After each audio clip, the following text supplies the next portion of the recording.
Welcome to the Operation Game Night podcast. We're back and better than ever. Today, the word of the day is alibis. Joining me is the wordsmith himself, Clayton Gable. How you doing, Clay? I'm doing great, Travis. If I had two words to describe you, it would be handsome Oh, and nerdy. wow. I I love think that. anybody, if I gave those two words, would be like, that's got to be Travis from Operation Game Night. What two words would you give to describe Jared? Jared, over the top. What? That's a lot of words. See, this is why these Extra. games How are about hard. extra? Extra, and just lovable. I like that. Okay. Extra lovable. For you, I would say introvert. This works. And maybe addictive.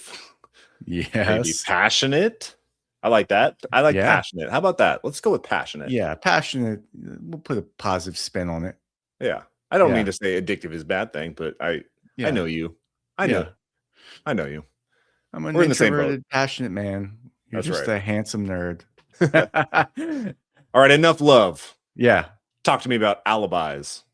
Yeah, so alibis, if you couldn't gather from our clue giving and word guessing, Alibis is a production from AllPlay that just came out fairly recently, and it is of the kin of your code names, your just ones. People are trying to give clues to guess words. What makes this one different?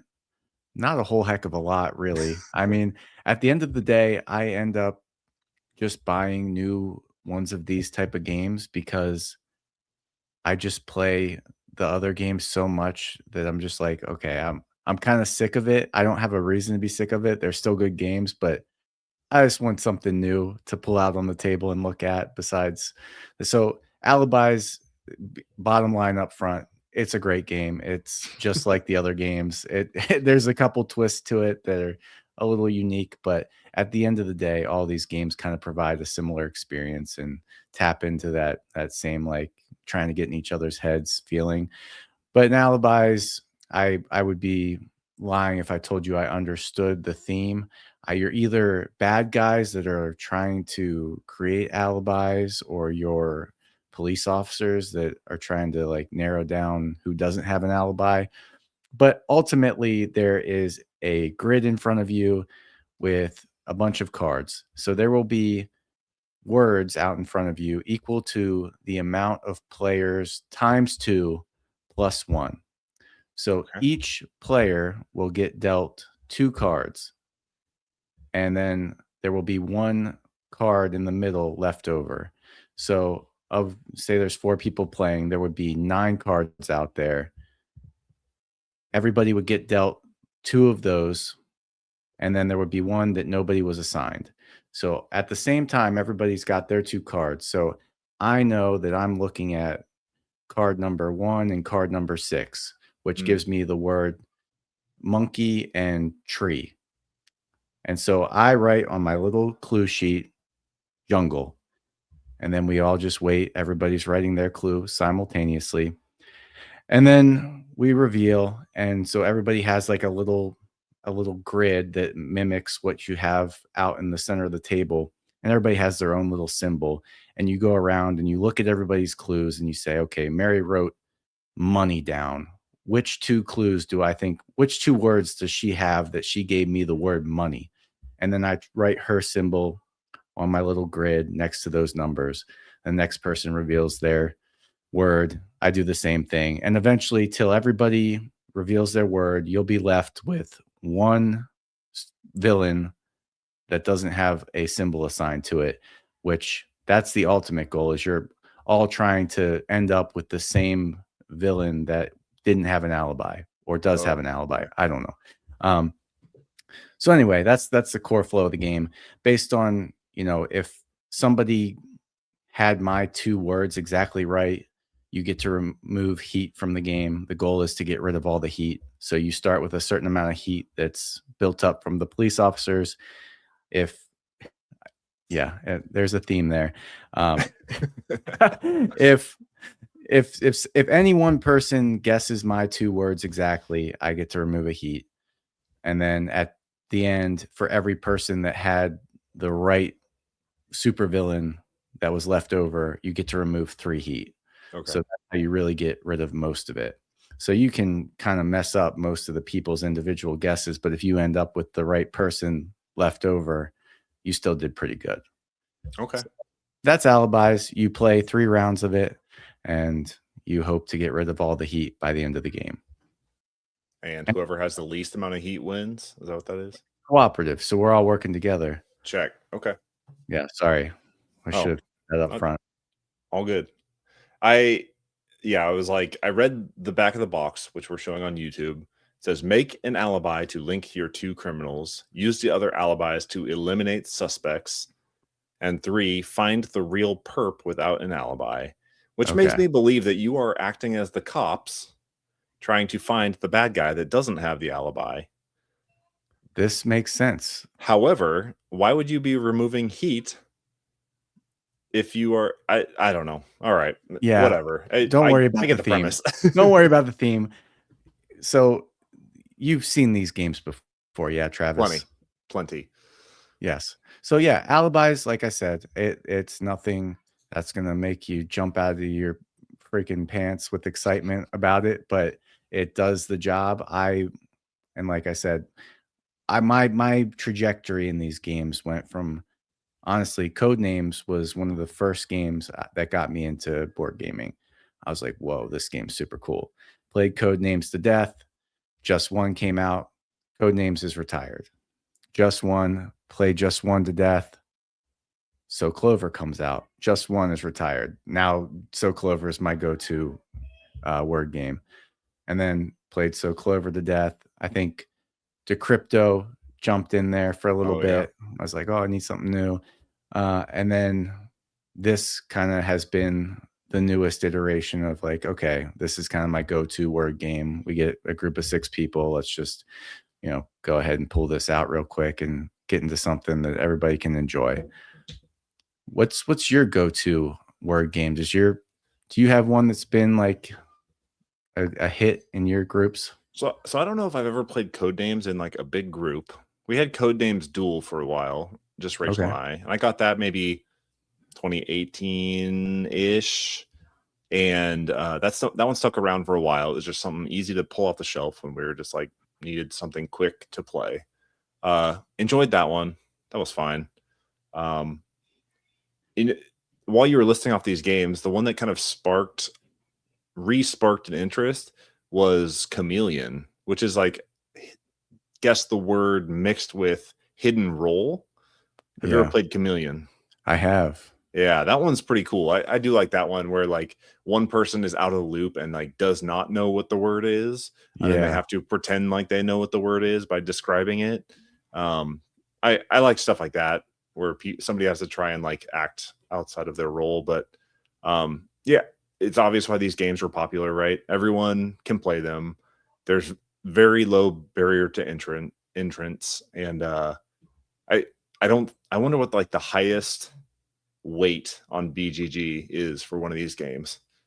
I think while you talk, I'm going to look at it. Yeah. So I think probably Just One won the Spiel des Jahres a few years ago, which just goes to show, how approachable these games are. And, that Just One was honestly, it probably had the most legs of any of these games that I've played.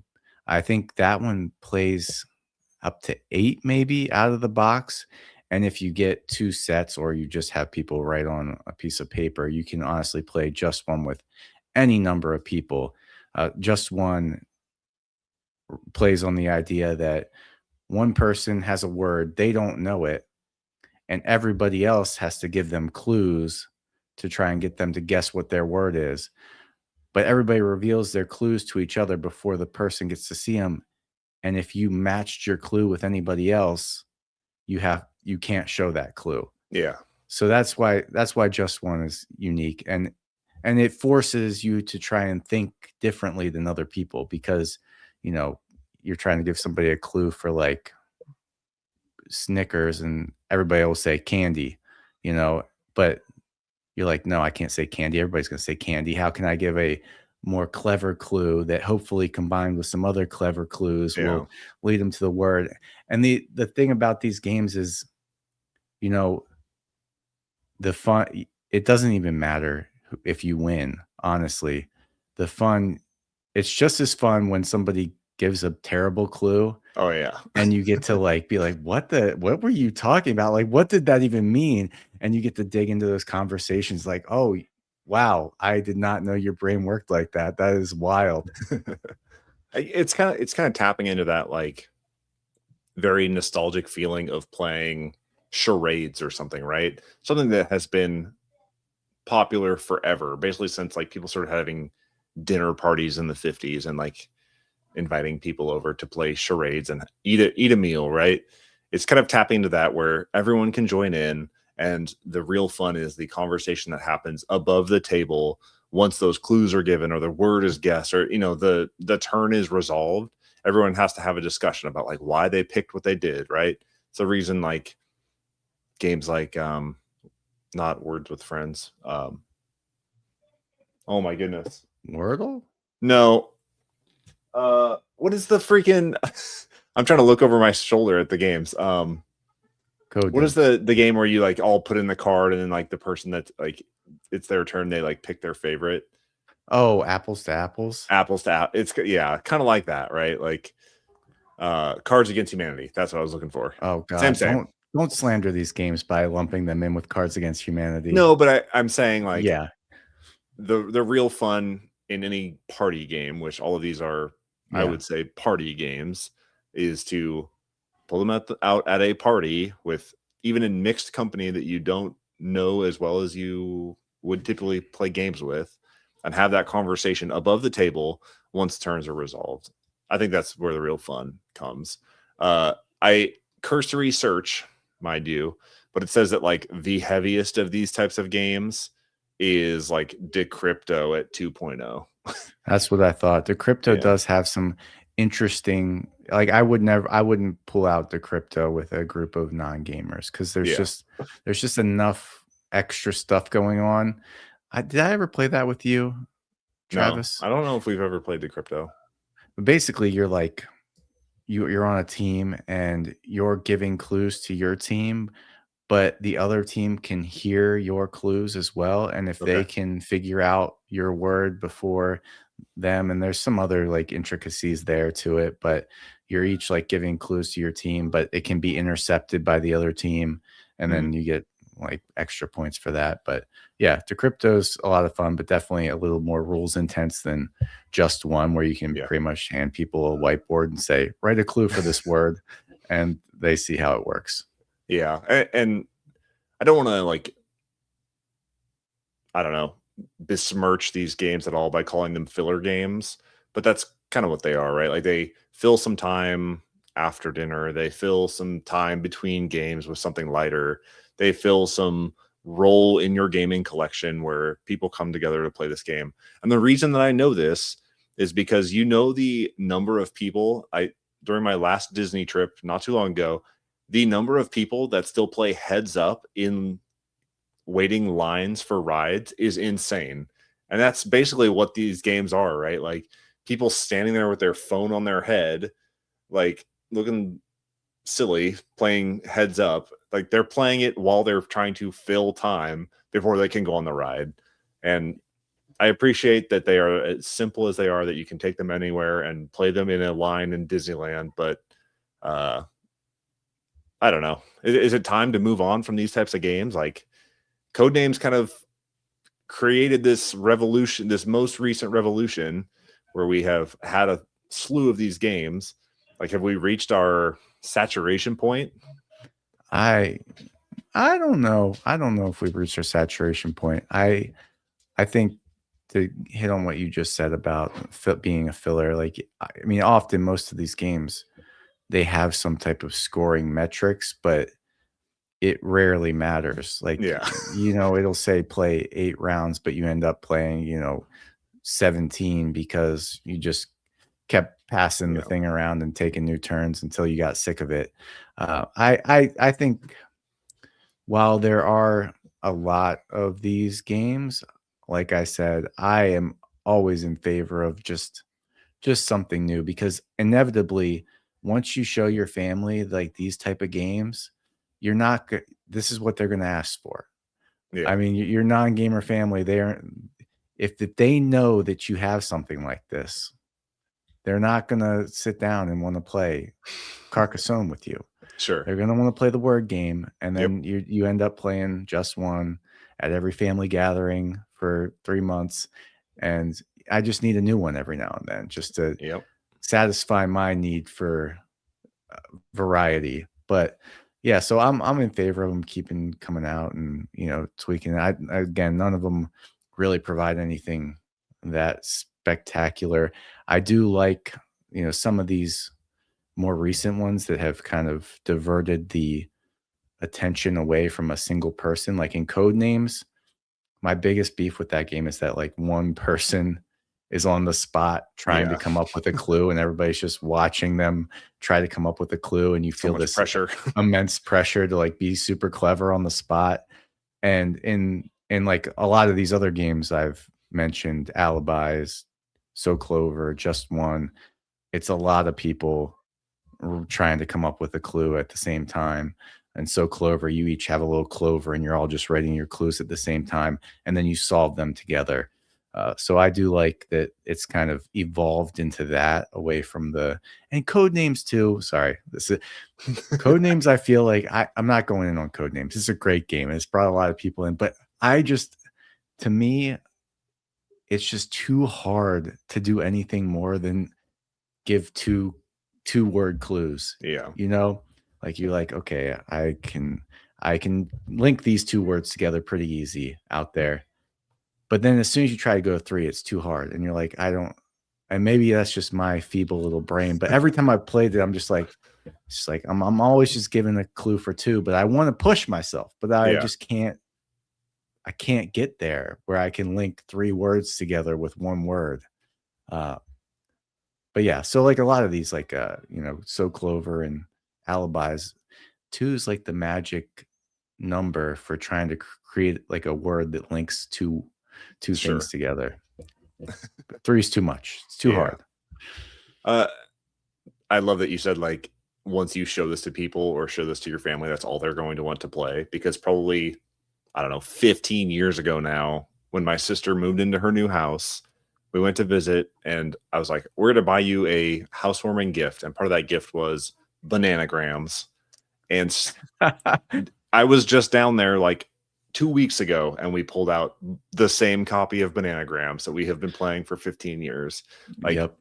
that's you want to onboard people into new games and you show them these kind of easy-ish games, but that's the one that you're playing for the rest of your life. Yep. Saddle up. Gotta push your game group every once in a while to try Yeah. something new. Yeah. Oh man. Well, did we do it? Yeah. We talked about word games a little bit. Do you want to play some 20 questions? Yeah. All right. I'm thinking of a word. Let me think here. Okay. Go ahead. Is it an animal? No. Is it bigger than a bread box? What's a bread box? A box on your counter that you put bread in. No. Is this good radio to play this game at the end of a podcast? If anybody's still listening, I think it is. Okay. Keep going. All right. You have 17 more questions. 18. Okay. Is it a thing? Yes. Is it something that you use every day? Yes. Is it something that you use at work? Yes.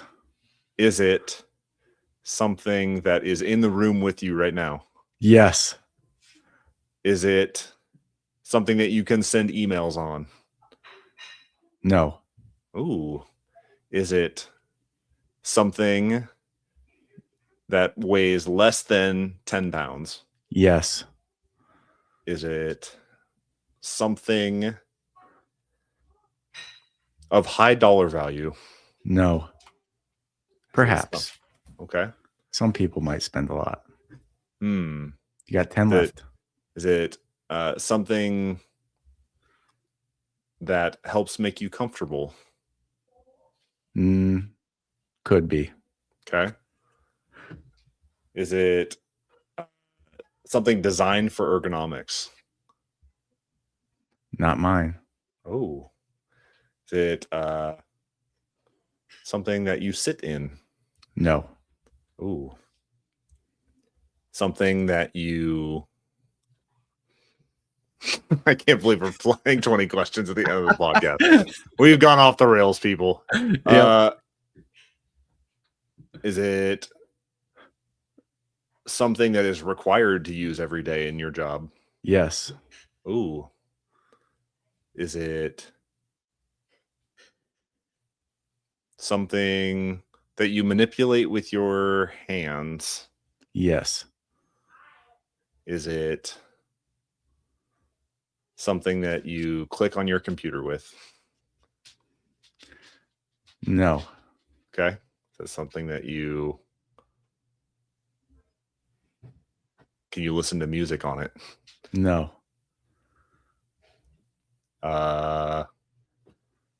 Is it... Does it have letters on it?